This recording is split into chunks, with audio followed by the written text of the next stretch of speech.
Praise the lord. తండ్రి వాగ్దానం 1 పేతురు 5వ అధ్యాయము 6వ వచనం.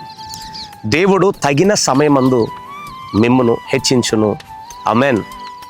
దేవుడు తగిన సమయమందు నేను హెచ్చిస్తానంటున్నాడు. చాలాసార్లు చాలామంది మనకన్నా ముందు వెళ్ళిపోతూ ఉంటారు, మనకన్నా చాలా ముందుంటూ ఉంటారు. వాళ్ళని చూసి మనం అనుకుంటాం, మేము చాలా వెనకబడిపోయామండి. అది చదువులోనే కానీ, అది బిజినెస్లోనే కానీ, అది ఉద్యోగంలోనే కానీ, కొన్ని విషయాల్లో మనం వెనకబడిపోతూ ఉంటాం. చూడండి, మాకన్నా వెనకొచ్చి వాళ్ళు ముందు వెళ్ళిపోతున్నారండి.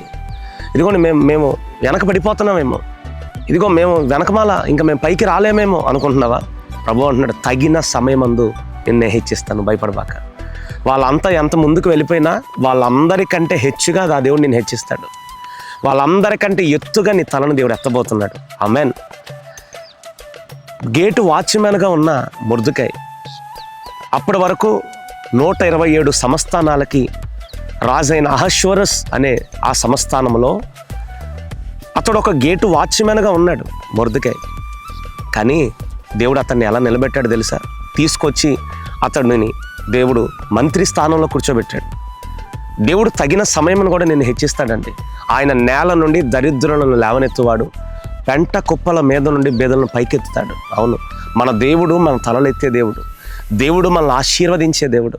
చాలాసార్లు మనం దిగులు పడుతూ ఉంటాం. మన ఆశీర్వాదాన్ని మనకున్న ఆ ఇబ్బందిని చూసి, ముందున్న వారు ఆశీర్వాదం చూసి, అమ్మ వాళ్ళు వెళ్ళిపోతున్నారే, అమ్మ వాళ్ళకన్నా మనం వెళ్ళాలంటే చాలా టైం పట్టిద్దే, ఇంకా వాళ్ళకన్నా మనం ముందు వెళ్ళలేమే అని నువ్వు బాధపడుతున్నావేమో. కానీ దేవుడు అంటున్నాడు, తగిన సమయం అనేది ఒకటి ఉంది, ఆ సమయం అందు నేను హెచ్చిస్తాను అంటున్నాడు ఆయన.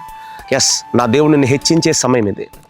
ఈ ఆగస్టు మాసంలో నేను హెచ్చించే సమయం ఇది.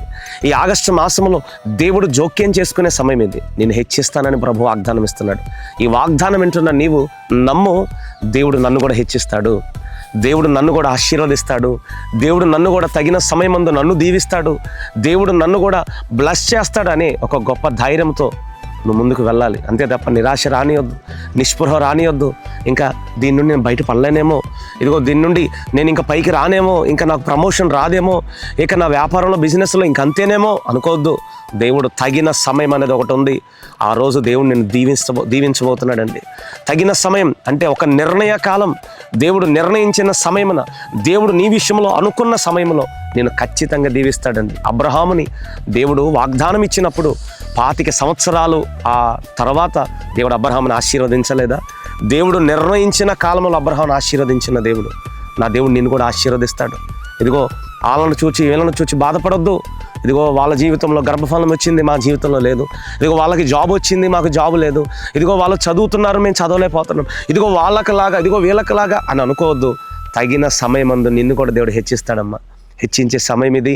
ఇదిగో దగ్గర పడిపోయింది. ఇదిగో నేను ఒక నూతన క్రియ, ఆయన చేయబోతున్నాడు ఒక నూతన క్రియ. ఇదిగో మన జీవితంలో దేవుడు హెచ్చించే సమయం ఇది, దేవుడు మనల్ని దీవించే సమయం ఇది, దేవుడు మనల్ని ఆశీర్వదించే సమయం ఇది. తొందరపడొద్దు, తొందర నిర్ణయాలు తీసుకోవద్దు. దేవుడు తగిన సమయంలో నిన్ను హెచ్చించబోతున్నాడు. నువ్వు ఆయన బలిష్టమైన చేతుల కింద ఒక మనం రాయబడి ఉంటుంది, ఆయన బలిష్టమైన చేతుల క్రింద దీన మనస్కులై ఉండాలి. మనం తగ్గించుకొని ఉంటే దేవుడు మనల్ని హెచ్చిస్తాడండి. ఇంకెప్పుడండి చేసేది, ఇంకెప్పుడు జరిగిద్దండి, ఇంకా జరగదులేండి, ఇంక మేము చచ్చిపోయిందో జరిగిద్దిలే అని తొందర మాటలు మాట్లాడొద్దు, తొందర నిర్ణయాలను తీసుకోవద్దు. జరిగినప్పుడు చూద్దాంలే, ఏం చేశాడండి దేవుడు, వాళ్ళకి చేశాడు, వీళ్ళకి చేశాడు, మాకేం చేశాడా, మాకన్నీ నష్టాలే, మాకన్నీ ఇబ్బందులే. నువ్వు చాలాసార్లు ఇలా నలిగిపోతూ తొందర మాటలు నీ నోటితో మాట్లాడుతూ ఉంటావు. ఎప్పుడు ఆ మాట మాట్లాడొద్దు. నీ నోటితో చెప్పాలి, నన్ను దేవుడు హెచ్చిస్తాడు. తగిన సమయమందు నన్ను దేవుడు దీవిస్తాడు. వాళ్ళని దీవించాడంటే నన్ను కూడా దేవుడు దీవిస్తాడు.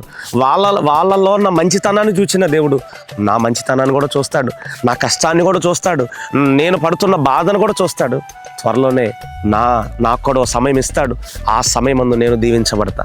ఈ వాగ్దానం దేవుడు నీ జీవితంలో నెరవేరునుగాక. ఆమేన్. మహాపరిశుద్ధుడా, ప్రేమ స్వరూపి నా మంచి యేసయ్య, నీ పరిశుద్ధ ఘనమైన నామమునకు స్తోత్రములు. అయ్యా, నీవు తగిన సమయమందు మమ్మల్ని హెచ్చిస్తావయ్యా. ఆ సమయం వరకు మేము ఓడ్చుకొని, ఆ సమయం వరకు మేము కూడా తగ్గించుకుని ఉంటే మమ్మల్ని కూడా హెచ్చిస్తానన్నావు.